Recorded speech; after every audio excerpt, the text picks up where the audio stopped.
नमो श्रीयतिराजाय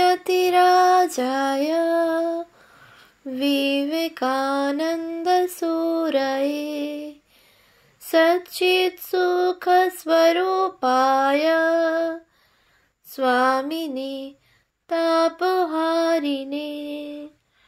পূজনীয় স্বামী অবচেতনানন্দজির লেখা স্বামীজির পদপ্রান্তে গ্রন্থ থেকে পাঠ। পৃষ্ঠা সংখ্যা স্বামী বোধানন্দ 1870 থেকে 1950।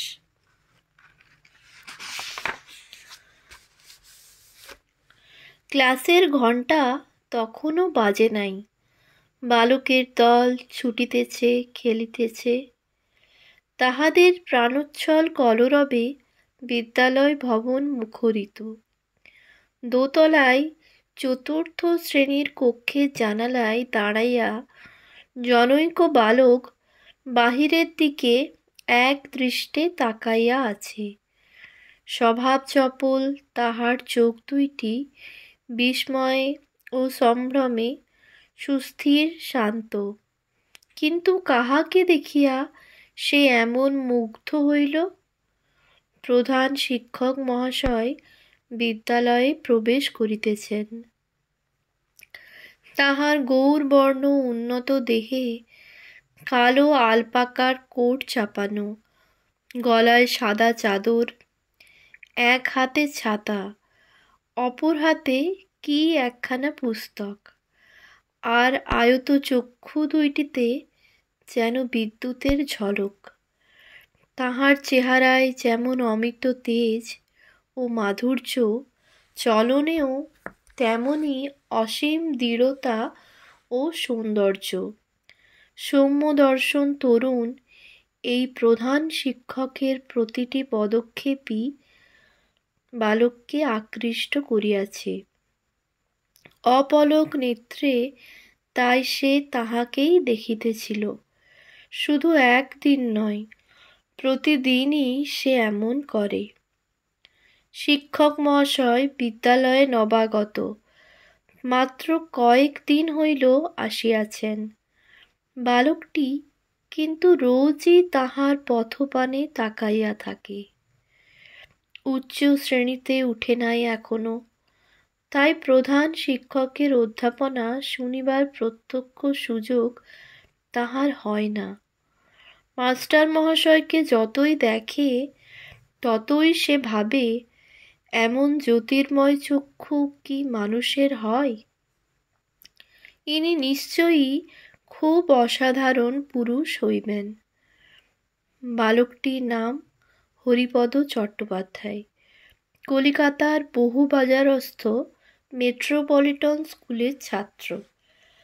জীবনের প্রথম প্রভাতে একদা আপন ভোলা যে মাস্টারটির সম্মোহন চক্ষুতে সে বিমুগ্ধ হইয়াছিল, তখন কে জানিত যে বিধির বিধানে সেই মহান শিক্ষকেরই পদপ্রান্তে তাহার চিরকালের আশ্রয় নির্ধারিত হইয়া আছে। শ্রীমান হরিপদর শৈশবের আদর্শ এই বিদ্যালয় শিক্ষকই উত্তরকালে বিশ্বের বরিষ্ঠ লোকশিক্ষক আচার্য স্বামী বিবেকানন্দ। আর সেদিনের সেই সুবোধ ছাত্রটি বিবেকানন্দ শিষ্য স্বামী বোধানন্দ নামে স্মরণীয়। অধুনা হাওড়া জেলার অন্তর্ভুক্ত হইলেও বাগান্ডা গ্রাম পূর্বে হুগলি জেলায় ছিল। বাগান্ডা গ্রামে 1277 বঙ্গাব্দের বৈশাখে 1870 খ্রিস্টাব্দের মে মাসে অক্ষয় তৃতীয়ার দিন হরিপদর জন্ম। তাহার পিতা শিবনারায়ণ চট্টোপাধ্যায় প্রসিদ্ধ নৈয়ায়িক পণ্ডিত ও স্বধর্মনিষ্ঠ ছিলেন। প্রাচীন ব্রাহ্মণ পণ্ডিতদের আচার বিচার তিনি খুব মানিয়া চলিতেন। পরিধানে থান ধুতি আর গায়ে শুভ্র উত্তরীয় আজীবন ব্যবহার করিয়াছেন। শিবনারায়ণের কনিষ্ঠ ভ্রাতা বেণীমাধব এই বেণীমাধব চট্টোপাধ্যায়ের পুত্র খগেন্দ্রনাথই স্বামী বিবেকানন্দের অন্যতম প্রধান শিষ্য স্বামী বিমলানন্দ নামে রামকৃষ্ণ সঙ্গে খ্যাত হইয়াছেন। হরিপদর গর্ভধারিণী মোক্ষদা দেবী অতিশয় কর্মকুশলা ও ধর্মপ্রাণা ছিলেন। হরিপদর জীবন গঠনে তাহার জননীর প্রভাব অপরিসীম। ক্ষুল্লতাত ভ্রাতা খগেন্দ্রনাথের অন্তরঙ্গ সাহচর্য হরিপদর চরিত্র বিকাশের আরেকটি উল্লেখযোগ্য দিক। উভয় ভ্রাতার চরিত্র মাধুর্যে পল্লীবাসী সকলেই মুগ্ধ ছিলেন। তাহাদের পিতামহ কালাচাঁদ চট্টোপাধ্যায় স্বনামধন্য পুরুষ ছিলেন।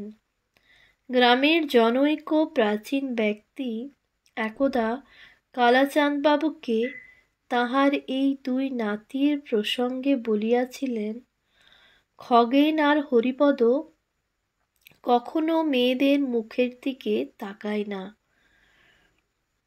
বিদ্যাসাগর মহাশয়ের প্রতিষ্ঠিত মেট্রোপলিটন স্কুলের বহুবাজার শাখায় হরিপদর প্রথম বিদ্যারম্ভ আরম্ভ হয়। 1885 খ্রিস্টাব্দের মাঝামাঝি এই বিদ্যালয়ের ইতিহাসে এক আশ্চর্য ও অভিনব ঘটনা সংঘটিত হইয়াছিল।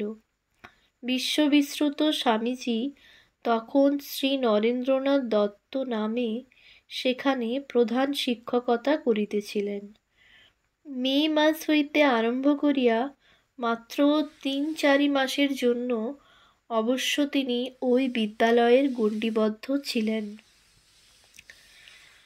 শ্রী শ্রী রামকৃষ্ণ লীলা প্রসঙ্গ, 5ম খণ্ড, দিব্যভাব ও নরেন্দ্রনাথ, 10ম অধ্যায় দ্রষ্টব্য। উদ্বোধন অগ্রহায়ণ 1357 এবং প্রবুদ্ধ ভারত, অক্টোবর 1934 প্রকাশিত। হরিপদ তখন কলিকাতায় তাহার কাকার বাড়িতে থাকিয়া এই বিদ্যালয়ের 4র্থ শ্রেণীতে অধ্যয়ন করিতেছিলেন। হরিপদর সমাজ জীবনে ইহাও এক অতি বড় তাৎপর্যময় যোগাযোগ, সন্দেহ নাই। প্রবন্ধের সূচনাতেই ইহার উল্লেখ করা হইয়াছে। হরিপদ পরে কিন্তু জগৎবল্লভপুর উচ্চ বিদ্যালয়ে পড়াশোনা করেন এবং সেখান হইতেই 1890 খ্রিস্টাব্দে প্রবেশিকা পরীক্ষায় উত্তীর্ণ হন। ছাত্র হিসাবে তিনি অসাধারণ মেধাবী ছিলেন। শোনা যায় বিদ্যালয়ে পড়িবার কালেই চেম্বার্সের ইংরাজি অভিধানটি, চেম্বার্স ডিকশনারি, তিনি কণ্ঠস্থ করিয়া ফেলিয়াছিলেন। ক্ষুল্লতাত ভ্রাতা ফণীন্দ্রনাথকে নাকি প্রায় সমগ্র অভিধানখানি একবার মুখস্থ বলিয়াছিলেন। প্রবেশিকা পরীক্ষান্তে কলিকাতায় রিপন কলেজে যখন তিনি অধ্যয়ন শুরু করেন, বস্তুত তখন হইতেই তাহার আধ্যাত্ম জীবনের গতি একটি সুনির্দিষ্ট লক্ষ্যের দিকে নিয়ন্ত্রিত হইয়াছিল। শুদ্ধানন্দ, বিরজানন্দ, আত্মানন্দ, প্রকাশানন্দ প্রমুখ স্বামীজির বিশিষ্ট সন্ন্যাসী সন্তানগণ পূর্বাশ্রমে তাহার সহপাঠী ও ধর্মবন্ধু ছিলেন। ইহারা তখন প্রায় 14-15 জন ছাত্র মিলিয়া প্রগাঢ় প্রীতির সহিত একটি দল গঠন করিয়াছিলেন। ভ্রাতা খগেন্দ্র, বিমলানন্দ অথবা কালীকৃষ্ণের বিরজানন্দর বাড়িতেই এই তরুণ দলের বৈঠক বসিত। ভগবৎ প্রসঙ্গ, সদালোচনা, শাস্ত্রপাঠ, সাধু দর্শন, ভজন কীর্তন ইত্যাদিই ছিল এই যুবক দলের নিত্য অনুষ্ঠেয় কার্যক্রম। ভিক্ষা করিয়া দ্রব্যাদি সংগ্রহ করিয়া সাধু সেবা করা তাহাদের ধর্মচর্চার একটি বিশেষ অঙ্গ ছিল। ভিক্ষায় লব্ধ তরিতরকারি, চাউল ইত্যাদি কালীকৃষ্ণদের কোচম্যানের নিকট মাঝে মাঝে বিক্রয় করিয়া কিছু পয়সা জমাইয়া উহাও নানা সৎকার্যে ব্যয়িত হইত। একবার হরিপদ প্রমুখ ৩-৪ ছেলে দয়ার সাগর ঈশ্বরচন্দ্র বিদ্যাসাগর মহাশয়ের বাদুড়বাগানের বাড়িতে সাধু সেবার জন্য অর্থ ভিক্ষা করিতে গিয়াছিলেন।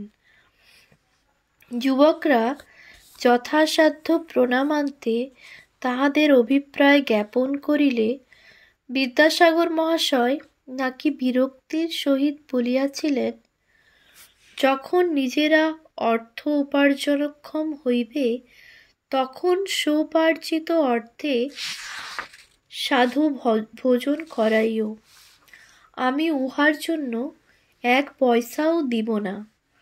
বোধ হয় বিদ্যাসাগর মহাশয় ভাবিয়াছিলেন যে ছেলেরা পড়াশোনায় ফাঁকি দেবার জন্যই ধর্মের ভান করিয়া এইসব হুজুগ করিতেছে। যাহা হোক, হরিপদদের ভাবের পরিবর্তন কিন্তু ইহাতে কিছুমাত্র হয় নাই। একদিন গোলদিঘির ধারে বেড়াইবার কালে কাকুরগাছি যোগোদ্যানে ভগবান শ্রী রামকৃষ্ণের নিত্যাবির্ভাব উৎসবের একটি বিজ্ঞপ্তি হরিপদর হাতে কেহ দিয়াছিলেন। যোগোদ্যানের ঠিকানাটি হাতে পাইয়া সহসা একদিন একাকী উক্ত উদ্যানে চলিয়া যান। ভক্তপ্রবর রামচন্দ্র দত্ত ও মনমোহন মিত্রের সহিত আলাপ পরিচয়ের সৌভাগ্য লাভ করেন। রামবাবুর মুখে শ্রী শ্রী ঠাকুরের কথা শুনিয়া হরিপদ যেন সত্যই স্বর্গীয় সুখ অনুভব করিয়াছিলেন। এতদিন নানা সূত্রে শ্রী রামকৃষ্ণের কথা শুনিলেও এমন স্পষ্ট ও প্রত্যক্ষভাবে তাহার সম্পর্কে জানিবার কোনো সুযোগ তাহাদের ছিল না। রামবাবু হরিপদকে জিজ্ঞাসা করিয়াছিলেন, আচ্ছা, শ্রী শ্রী পরমহংসদেবকে আপনার কি মনে হয়? রামবাবুর মুখে আপনি সম্বোধন শুনিয়া হরিপদ তো সংকোচে জড়সড় হইলেন এবং এইরূপ সম্বোধন না করিবার জন্যই রামবাবুকে অনুনয় করিয়াছিলেন। যাহা হোক, হরিপদ সোজাভাবে উত্তর দিয়াছিলেন, পরমহংসদেব একজন সিদ্ধ পুরুষ ছিলেন। রামবাবু এই বালকের উক্তি শুনিয়া সজোরে বলিয়াছিলেন, তিনি শুধু সিদ্ধ পুরুষ নহেন, তিনি অবতার। বহু ঘটনা এবং প্রত্যক্ষ অনুভবের কথা উল্লেখ করিয়া তিনি হরিপদর জিজ্ঞাসু অন্তরে এই ভাবটিকে পাকা করিয়া দিতে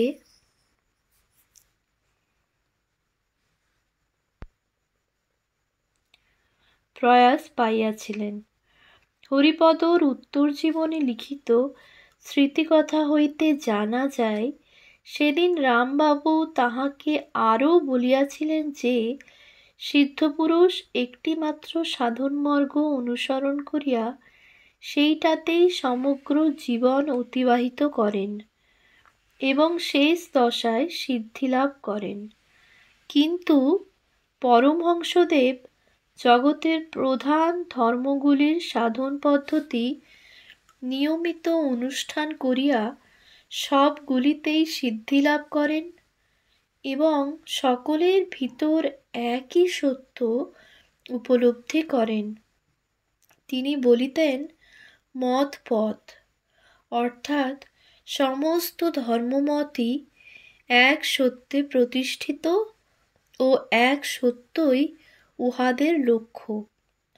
দাপরে শ্রীকৃষ্ণের ন্যায় এই যুগে ধর্ম সমন্বয়ের শ্রেষ্ঠ গুরু শ্রী রামকৃষ্ণ, তিনি যুগাবতার।